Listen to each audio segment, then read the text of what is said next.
শ্রীমঙ্গলে উপজেলায় তৃতীয়বারের মতো চেয়ারম্যান ভালুলাল রায় নির্বাচিত। মৌলভীবাজার প্রতিনিধি তিমির বণিক। মৌলভীবাজারের শ্রীমঙ্গল উপজেলা পরিষদ নির্বাচনে ভালুলাল রায় দ্বিতীয়বারের মতো চেয়ারম্যান হিসেবে নির্বাচিত হয়েছেন।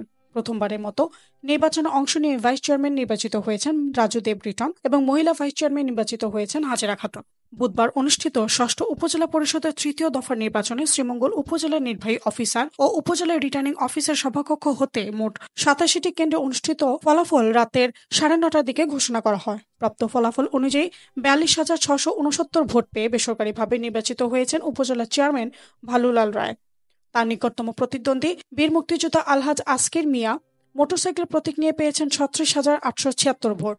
ভাইস চেয়ারম্যান পদে তালা প্রতীক নিয়ে রাজু দেব রিটন পেয়েছেন ৫৮,৭০৭ ভোট। তার নিকটতম প্রতিদ্বন্দ্বী লিটন আহমেদ টিউবওয়েল প্রতীক নিয়ে পেয়েছেন ২০,৯৯২ ভোট। মহিলা ভাইস চেয়ারম্যান পদে হাজেরা খাতুন হাঁস প্রতীক নিয়ে ৫০,৭৩৩টি ভোট পেয়ে বেসরকারিভাবে নির্বাচিত হয়েছেন। তার নিকটতম প্রতিদ্বন্দ্বী মিতালি দত্ত পদ্মফুল প্রতীক নিয়ে পেয়েছেন ৩৪,৫০১ ভোট।